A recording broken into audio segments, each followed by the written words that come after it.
Welcome to the Cool Fireman Podcast, a virtual firehouse kitchen table with What's a Rolfie, Unky, Fireman 1231, JDB Cubed, and Fireman Freddy.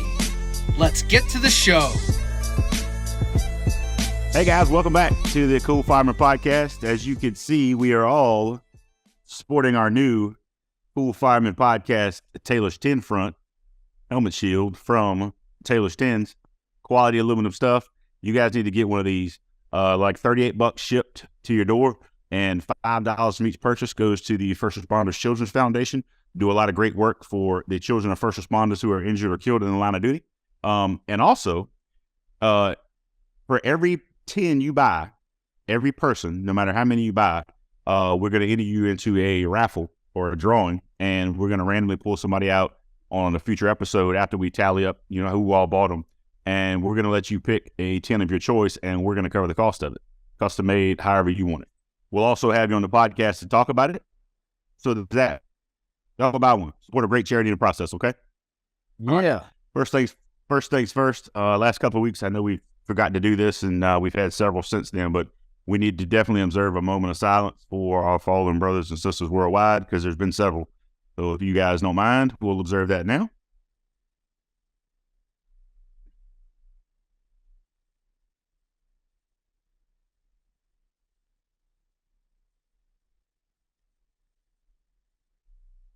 Thanks, guys.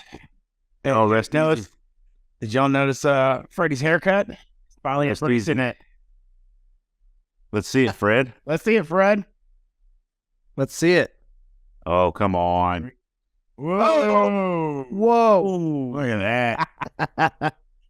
Finally, I'm embracing it. Oh, onion head. Dude, I think I could see your skull. You could. It was there. I can see third grade.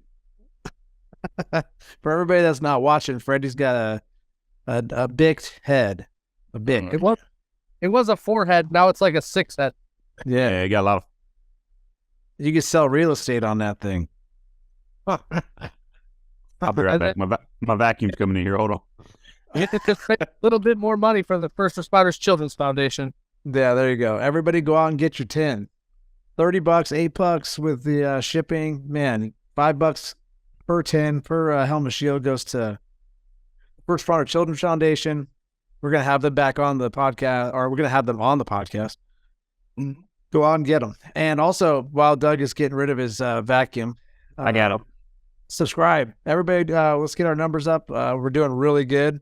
Doing a lot better than we're doing pretty good, but we can do better. So let's, if you're out there, you're watching on the regular, hit that subscribe button and make sure. And who doesn't want a chance at their own custom Taylor's 10 free of charge? We're going to cover that.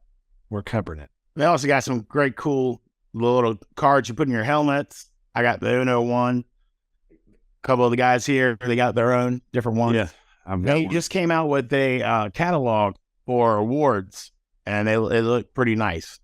Awesome. Which is a great idea. That hydrant sign's from him too, right? Yes, it is. The hydrant and the creepy, can't do it there. The creepy Tin Man too. Yeah, the hydrant thing's pretty cool. It's a lot of cool man cave kind of stuff, especially the hydrant thing. It goes you to in or out of workings of how a hydrant and all that stuff works. But anyway, now that we've done some business, let's get down to the brass tacks of today. Sorry, I'm not copywriting that. I'm sorry.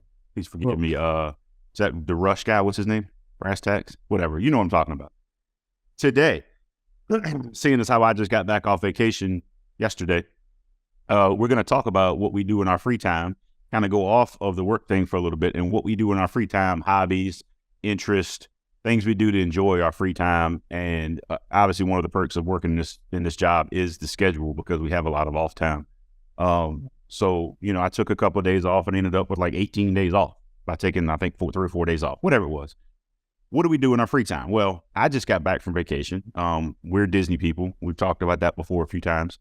We went to Walt Disney World for 4 days, and then we went on our 3rd Disney cruise for 3 days, and we took my wife's niece on her first ever Disney trip. She's 4. So we're not those Disney adults. Like, we don't go, woo. There's some people, I'm telling you, on these cruises, when you go to the trivia nights and stuff, there are some people that are over the moon about Disney. They know everything. We're not that. We just enjoy the atmosphere. We enjoy the vibe. We like the parks. We like some of the rides and that kind of thing. So Apparently, you lost that trivia night. Then, well, I have a nice video I'd love to show, but it's a little long. I'll go into detail on that story in a minute. No, I'll do it right now. So, I enjoy a beverage or two, in my adulthood. No, especially on a cruise. So, my daughter and I were walking around the ship. We had left. We had just left the fireworks or something. We'd left upper deck for something, and my wife went back to the room for a little while. So my daughter and I, it's like 10:30 at night. My daughter and I are still kind of roaming around the ship, and I'm like, all right, let's go check out the back end of this. It's called Heard That, and what they do is they play these little snippets, and each team has somebody go up on stage, and they play these little sound snippets, and you kind of guess what they are. Well, I came in late to the game, of course, and I'm like, all right, well, I'm gonna sit on this side of the room, so I'm gonna take this side. Well, I found out that team was way down, like they were losing bad. So she asked for another volunteer, and I'm like, woo, me, woo, woo. And this is the third trivia I've been to on the boat or event, whatever. And I go up there, and she's like, she looks at the scorekeeper guy. She's like, how many are they down? He was like, is it close? He said, yeah. She said, is it 5 points? He said, mm-mm. She said, 10? He said, mm-mm. She said, will 20 points make it close? He said, yeah, 20 points will do it. He said, well, this is for 20 points. They were doing just 1 point apiece. So she said, now what you guys have to do is do an impersonation of Elvis. So they start playing Jailhouse Rock. And I get in it. I'm swinging my hips like little Forrest Gump. You know what I mean? I'm doing it. And I grabbed the microphone and I start singing. So much so that they cut the mic off. love it. And my daughter is videoing, just shaking her head like this. She said some lady asked her, is that your dad? And she said, yeah, don't worry about it. He does this all the time. Long story short, when they polled the audience, did Doug win? Did so-and-so win? And we ended up winning. I came in late and won and pulled it off, and I won a little keychain. Well, later that night, I tell the wife about it. The next day, we're at dinner, and we walk in to eat. And we went to another trivia, and there's 2 girls in there, young girls. And they said, oh, there's Doug.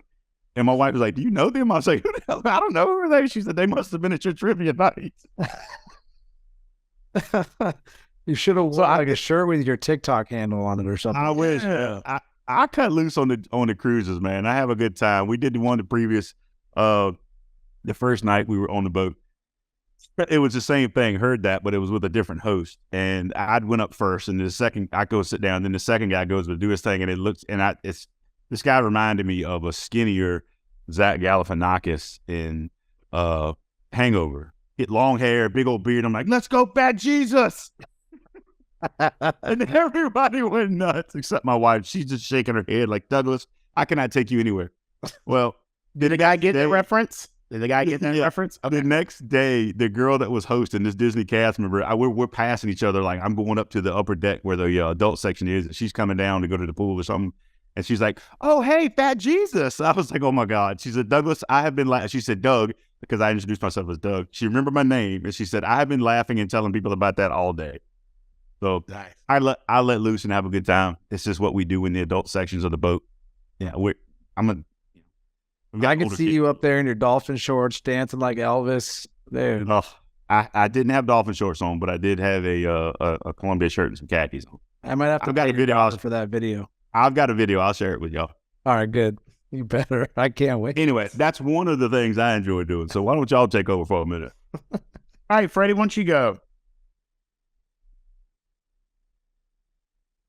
So, for me, my off days typically end up being either some youth baseball or my daughter does cheer. She does dance. And then I also teach at the fire academy. So for me to have like a 4-day is like pretty rare. Like usually my off days are pretty full before they even become my off days. But I love every second of it. I wouldn't do it if I didn't love it. And there was one thing, and I can't remember who I was talking to yesterday, but it had come up in conversation, and it's kind of sad, but it really puts it into perspective for those of us that have kids. And the saying or the quote was, Like, cherish every minute, because you only have 18 summers, like, with your kid before they're off to college, before maybe they don't even want to hang out with you. So, taking these opportunities to, take my daughter to her cheer class or to dance class, or, take my son to baseball or his tournaments or whatever. It is pretty special. It does get, it is a lot, but, my wife and I tell ourselves that, busy kids don't get in trouble. So we've embraced the busy lifestyle, and we know that one day it's all going to kind of stop, and we don't want to feel like we ever held them back or anything. So my hobbies are, making sure that my kids are having fun and being kids and doing what they really like to do.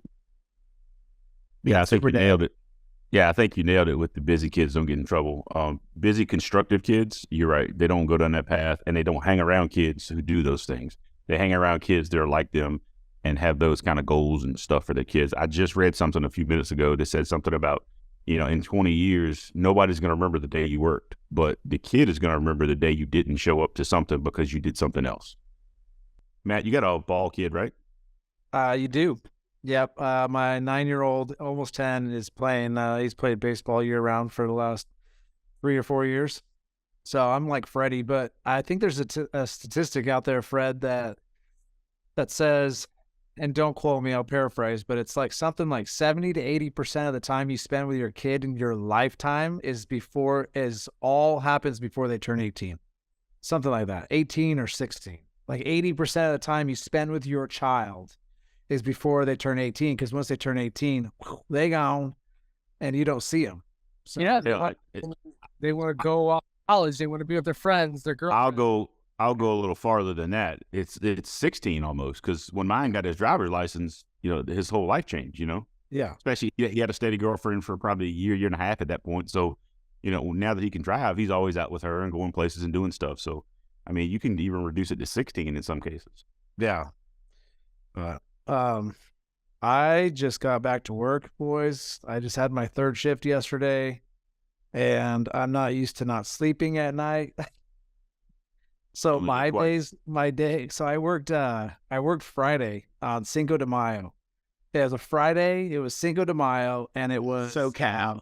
It was a full moon on this side of the hemisphere of the nation, and so we thought we were going to get crushed. Well, we slept all night.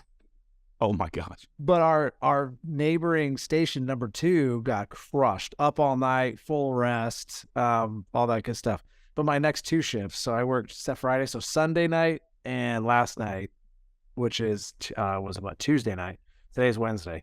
I got demolished. So I got home on Monday morning, and I actually went for a little bit of a run, but then I just passed out. I was done. So I'm trying to get used to that. But days off are fun, man. That's one of the greatest things about our job is our schedule. You could take, like Doug, you said you took a couple days off and you get 18 off, right? I mean, it doesn't always work that way because a lot of us work overtime for extra money. Our wages per hour might not be a ton. And so you can supplement that hopefully with some overtime or another job, whatever it is. But I think that's one of the best parts about our job is we get during the day off. A lot of guys or gals, whatever, are 9 to 5 and they're gone throughout the day, but it's fun being home. And that affords you the ability to go places that you might not be able to go to if you had a regular 9 to 5. So I think that's fun.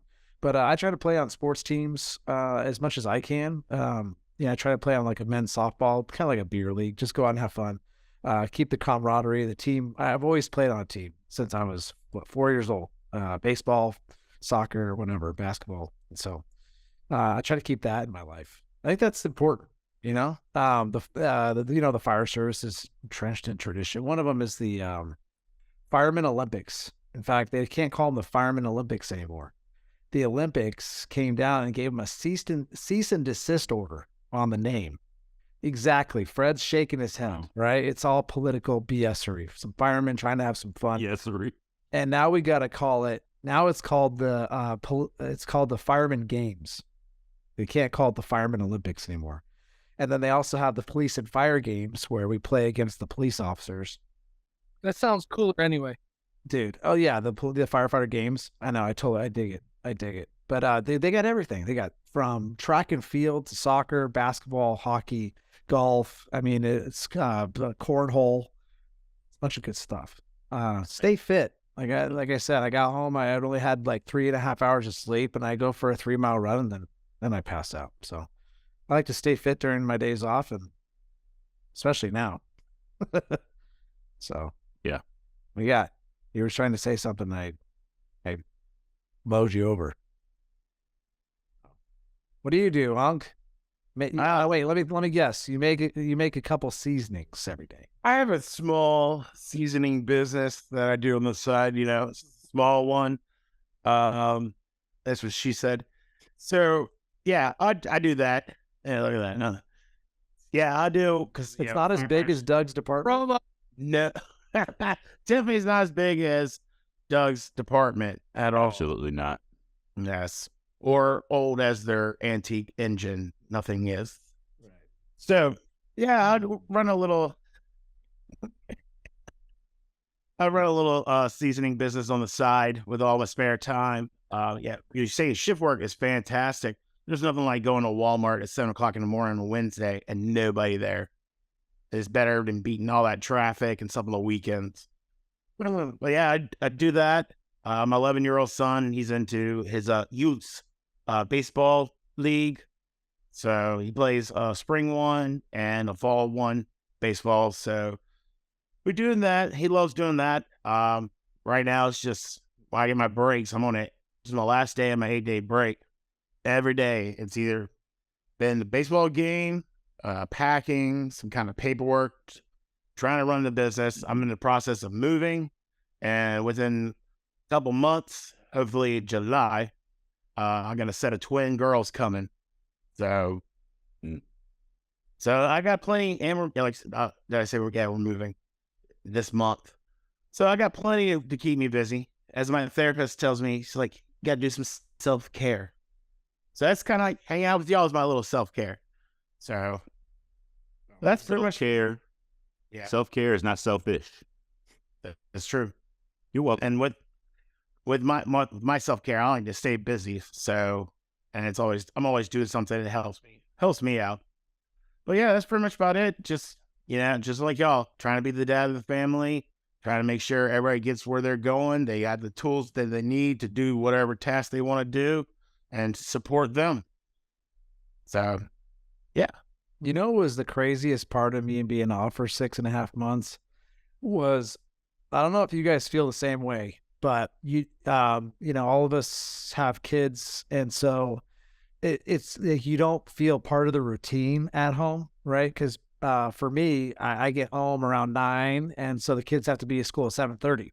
So I'm able to pick them up, so I might be kind of part of that routine and the sports routine, but as far as like where everything goes in the kitchen, it's just weird for me. But during that time that I was home, I entrenched myself fully in like the family routine, which was really cool and different for me because I've never done that in my entire life. The stay-at-home dad, basically. The stay-at-home dad, yeah, pretty much, right? So I was able to take the kids to school and obviously pick them up, and I actually volunteered in my son's class one day, which was super fun. 9-year-old kids are amazing, by the way. I mean, the things that they say, they have no filter. Yeah. They know just enough to not get themselves in trouble by what they say. But we were, my son's teacher brought in a pottery wheel. And so he said, hey, we need some parent volunteers. And my son goes, we have a pottery wheel at home. We bought him like this plastic pottery wheel. I mean, it was like $20 for Christmas as just kind of like a filler gift. And they loved it. And we had a great time with it. And it doesn't really work. But of course, since we have a pottery wheel at home, I'm the subject matter expert on it. And so I came in for 2 days, or I went in for 2 days, and it was so much fun. So things like, obviously I was, Matt, is there a letdown now with you being back to work? Is there a bit of a like, where you were in this role for 6.5 months, and now all of a sudden you are, Band-Aid ripped from it? Is there something you're with, I guess? Oh, yeah. Oh, 100%. And so it's funny because I thought it was one thing and it ended up being another.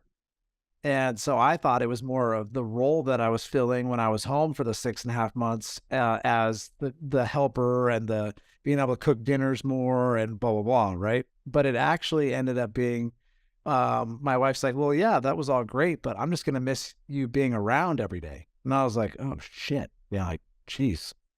Like, yeah, you're probably right. And now I'm at work and I haven't signed up for any overtime. Like I haven't gotten to that point.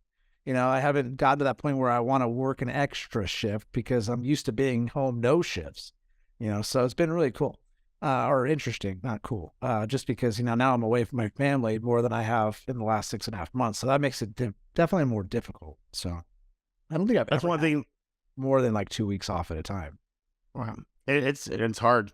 We got scheduled 80-day breaks every 3 to 4 months, and it's hard to come back. It's hard to find the stuff to do almost.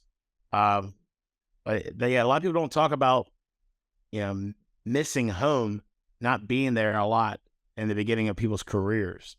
Usually you hear about it when it's too late. You already accepted the job. You're in the house. You're in the job for a couple of weeks already. Then you find out they're like, we had one of our stations. They told a guy, he was like 18, 19 years old. Like I told y'all this story.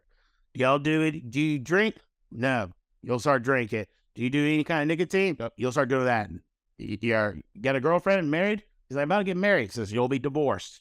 He just broke it down. He's like, you're here too much, blah, blah, blah. Go to another apartment with a easier schedule.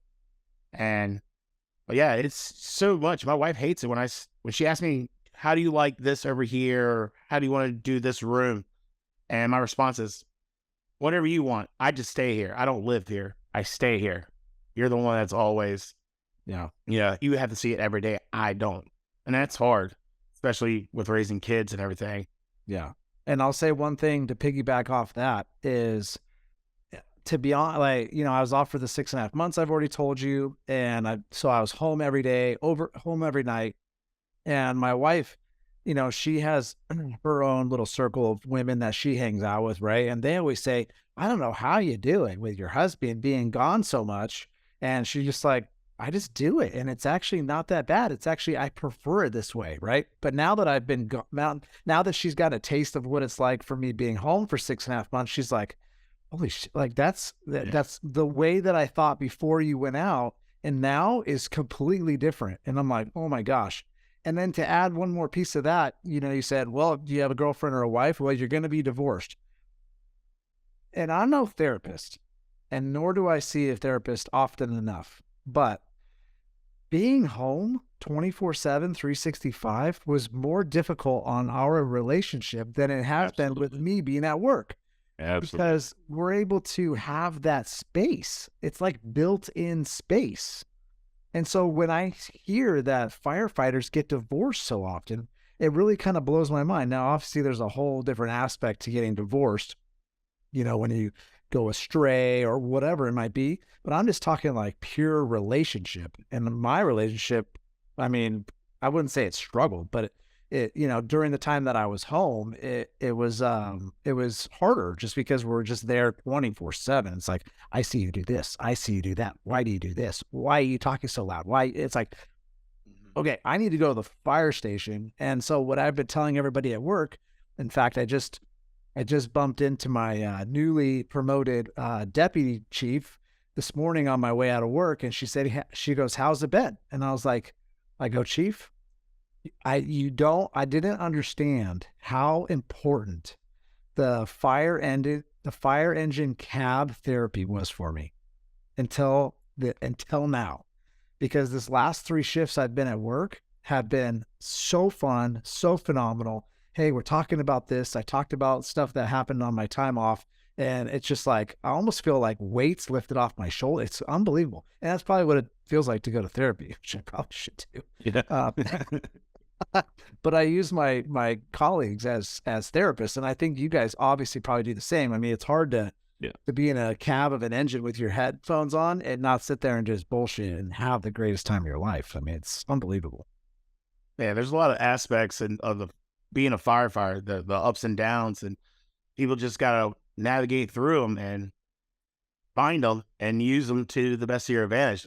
Being off for that 24-hour shift, having that space away from your family, just kind of maximizing. Maximizing all of it. Oh yeah, 100%. Yeah, and you know what helps me is I really try and like my God honest truth, like I don't have to try that hard. Thankfully, is I always have a glass is half full type of mentality, and it's like, hey, we got to go to training. Like, okay, I'm gonna learn something cool. Like, hey, it's 8:00 in the morning.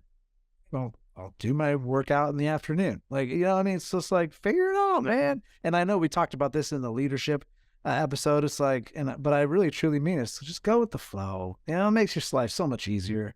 The glass is half full, my friend. I mean, sometimes we might get the short end of the stick, but that's what they call it. I mean, it's still a job. Like, we still go to work, like they're paying us to do a job and to work our butts off.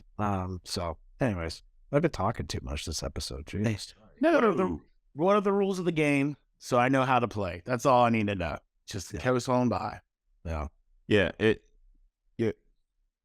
What you just talked about, Matt, kind of goes along with, I mean, obviously I'm wearing my softball hat. I help coach my daughter's 14U softball team, and have for the last couple of years. And that's what I try to get to the girls is you guys are playing a game that you're meant to fail at. Like, you succeed 3 out of 10 times in this game and you're really good at it. Softball and baseball are very, very similar in that aspect. Yes. You're meant to fail in this game. It's just try to minimize the failure. But that's something else I do in my free time is I spend a lot of time. We started a new team this spring. I think I talked about this in the opening episode. Anyway, if anybody has a 14U pitcher that's free next weekend in Nags Head, North Carolina, I need one. Just want to plug that real quick.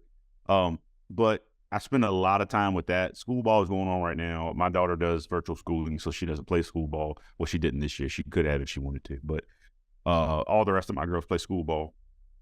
That's going to end soon, which means we've got 2 practices a week prior, because spring and summer seasons, you're going to get fired up in full swing for travel ball. So we're going to be busy with that, and we'll give the kids a little time off for the summer, and then we'll hit it right back in the fall. But softball takes up a lot of my time. I spent all day yesterday afternoon after we got back after we landed in Raleigh at the airport, trying to chase down a girl. I need a pitcher. I've only got 2 of my 4 pitchers going next weekend, so I don't want to go down there with 2. It's just it's not wide. So anyway, again, it keeps me really busy, more busy than I thought I would. And we just moved into the house. I had my neighbor's tractor and backhoe over here yesterday doing some grading and stuff, trying to get a site prep to build a shed on to put the chicken coop. It's basically a shed package we bought from Lowe's, a shed kit. Everything comes pre-cut. All you have to do is assemble it. It's just on one giant pallet, so I'm just leveling the spot, and it's a whole lot easier than me trying to custom make it. You know what I mean? Hopefully it's not like IKEA where all the instructions are Swedish. No, but I am an IKEA pro because almost everything in our damn house is from IKEA. But man, make sure your foundation is level, and don't invite my dad to come over. My dad's over there. Well, who we did ours, it's kind of unlevel. Like he's sitting there cutting wood. I'm like, what are you doing? He's like, I'm cutting. It's not long. It's too long. Everything's pre-cut. Leave it alone at IKEA, man. Yeah. But this apparently is the same thing. I'm a pretty handy guy. I did construction jobs when I was a teenager and that kind of stuff, and I had side jobs, construction, that kind of stuff. But for the price of what it would have cost me to buy all the lumber and cut everything, and it was a couple $100 difference, I think, in buying the kit. It's an 8x12 shed is all it is. And of course, I'm going to modify the inside of it. I got to cut some stuff for that. I'm going to build it, whatever. But farm stuff keeps me pretty busy now as well. So I spend a lot of my time doing that, either here or across the street. The neighbors, one of her goats should be going into labor any minute now, really. So we'll be over there helping her deliver 2 baby goats, and just building a lot of crap around the yard. And I stay busy with that mostly now. Nice. Do you guys I don't have a lot of free time. Do your departments, they do anything like trips? So I started this trip about 4 years ago to one of our local beaches, and there's a couple of us that have trailers. And so I think we get usually either between like 4 and 6 trailers right in a row on this bluff in San Onofre. And then everybody else that either A, wants to tent camp, they can do that, or B, they can just show up for the day and we go out and all the kids from the department running around, and, like friends or family can show up and everybody's invited. But do you guys have anything like that with your departments, or you guys have set like events? No, we don't have nothing set at ours. Like barbecues or cookouts? What do you call it? Cookout on the East Coast or the South? Barbecue, I guess. But we do an air show, and that's an event that's going on the base. A lot of people bring their families out for that, and the union will cook. The union will cook for all the first responders and their family if they're there. Besides that, it's only little groups that go out camping. Yeah, that's pretty much about it. Yeah. We spend too much time at work. Nobody wants to do anything else. I think a lot of people have those groups. We do, of course, our union does socials and things like that. We have a police versus fire football game every year. We used to do softball. We haven't done that in a while. And you have the golf groups who go out and play the shifts. Typically it's broken down by shift because they just get off the next morning and they go play. We used to do an annual golf trip. We didn't go last year. We're going to try to plan that again this fall, where you're still only talking like 12 people.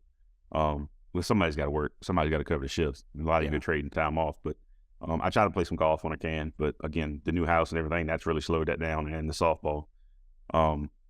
But no, other than here and there, we do have a Virginia campers group that a lot of our department is in that will try to go camping together and stuff. But like you said, I think it's a lot of outside of the really good friendships at work, which are small groups. The people you see at work, you don't want to. A lot of them you don't want to deal with outside of work. You do have your small groups. The kids that got there, the guys who went to recruit school together that have been bonded for 8, 10, 12 years. Of course, they've been friends for a long time. So, those groups will do things privately. But we've got some folks that go to the beach together every year. But again, that's a small group. So one of the biggest things I noticed going from a big department to a small department. So when I worked on the ambulance for the county, the county's 100 stations. So it's a big state, different battalions, you got division chiefs and the whole rigmarole, right? But going from that into the smaller department, where every day at my department, we pretty much see all 4 engines somewhere, whether we're at the hospital or we go down to our station 2 where we have a lot of it's kind of like our central station where we keep a lot of our supplies.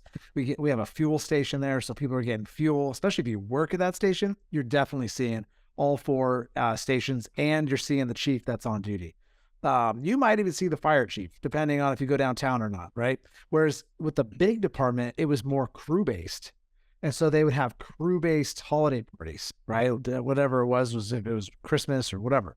And so they do have like a huge ball, but that's just a big event. But it's not like a battalion. It's not like a battalion event, or it's literally like a crew. So they'll have like 4 of them, and their families will get together and have a holiday dinner or whatever it may be. But with us, we have a big department. There's only 4 stations. There's 36 of us plus a couple more now. Call like 40, 45 employees in the fire department. And so we have, you pretty much see everybody every day, all day. You would never see a chief. I would never see a chief when I worked for the county, unless you're in trouble, or they were coming for some in-service crap or whatever it was. Yeah. We do our Christmas parties. Every shift has a Christmas party every year. And you'll get 30 people out of the 120 or so that are on shift, sometimes 40. Yeah. Still, again, it's typically the same group of people. So, yeah. And my base, we used to have a fantastic, basically when I was a kid, my base, we used to have a fantastic Christmas party. There was A shift and there's B shift, and it would rotate every year who's responsible for it. They would get all the food, get with the local MWR people to get our food, costumes. Somebody would dress up as Santa, somebody would dress up as Sparky. The battalion chief would buy all gifts for all the kids, and it's nothing fancy. It's $5, maybe, the most $8 a kid. Mm-hmm. And the two, they have something. And it used to be a big ordeal. I got to play Santa and Sparky, and my brothers played the opposite when we did it. And it was just fantastic. And it's just, our culture has gotten to the point where we spend so much time in my department at the firehouse. People kind of get jaded, and they're like, are you right? Your family up here for Thanksgiving? They're like, no. I don't want to be here. I'm not going to make them be here. And so we kind of gotten that. So certain stations get like that. And I mean, I got so much stuff going on in my family. My wife's trying to go from point A to point B everywhere. So I'm one of those people that my family does come up. That's great, but I don't invite them. No, especially with young kids, and y'all are going to have newborns. It's not feasible. And I live in I will work almost an hour and a half away from here. No, that's not. No, yeah, it's I'm the same way now. Like I'm an hour, like right at an hour from my station right now. I don't expect my wife or my kids to show up there. yeah. But That makes it rough. Anyway, that's a whole nother issue. But I think we've done a pretty good job of highlighting some of our personal lives, touching on things we like to do to decompress, to the things that keep us busy outside of when we have our uniform on. Next week, I'll give you a little peek into that. Oh, before I do that, don't forget, go buy you a 10. Go get one of these from taylorstens.com. $38, man. Can't beat it. Oh, pow. Even if it's, just to support the charity, if you're not going to wear it or want anything, do anything with it, buy it, send it to us. We'll use them for giveaways or whatever. We'll be happy to do it. As long as you're supporting the charity, that's all that matters. I'll pay for the shipping. Yeah, we'll gladly pay the shipping. I mentioned this previously. I don't know if it ever got covered or not, but we're not going to make a dime off of anything we do on this show, whether it be the helmet shields or any future things we do. It's none of it's coming to us. Every piece is going to that charity. For any profit we make for anything, and it doesn't even have to be profit. Like if I come out of my pocket for whatever, like we're going to buy the shield out of our pocket. That's not coming out of anybody's money. That's coming out of our money. We're doing that because we want to support the charity. We want people to support the charity. That's what we're here for. Anyway, a little peek into next week. I'm not prepared with a recipe or a rookie tip. So it looks like, do you have some? What? I can do a quick, easy recipe. Yeah. Okay. I got one for you. Okay, we'll do that. Then I'll get to what's next week. Okay. I like this. The Cajun shrimp and sausage vegetable sheet pan. One pan to rule them all. Very simple. Roll right through it. Take a pound of shrimp, peeled, deveined. Take about 14 ounces of sausage, like, Hillshire. Chop it up. Slice it up. 2 medium zucchinis. 2 medium-sized squash. Take a bunch of asparagus, cut it in thirds. Then you're going to take 2 red bell peppers, chop them up in chunks. Then you're going to take put them all in a giant bowl, 2 tablespoons of olive oil, and you coat it. Then you put about 2 tablespoons of some delicious seasonings on it. And if you're doing Cajun, I do recommend my Coastal Cajun. HonkySeasoning.com. Yes. Or any flavor that you want, Elizabeth salt, garlic, and herb, Coastal Cajun, chipotle, and this some future ones. HonkySeasoning.com. So 2 tablespoons of olive oil, coat it up, and 2 tablespoons of your seasonings or more to your liking. Then you're just going to take it, slap it on a big giant cookie sheet, 400 degrees for about 15 to 20 minutes. So when your vegetables are tender, your shrimp is pink, you're good to go. You got one giant cookie sheet and a mixing bowl and probably a cutting board to clean. See, look at that. It's easy. Love it. That's the recipe.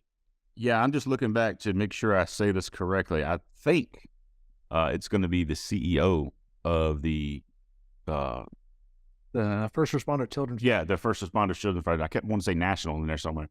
I think it's going to be the CEO of the First Responders Children's Foundation. We're going to have a chat with someone from the organization, and I'm pretty sure Freddie said it's the CEO. I may have misread that, but a representative from them is going to be on to talk with us about what we're doing for them, what they do, the money they raise goes to X, Y, and Z, and what it's for, and then break it down exactly to what they do.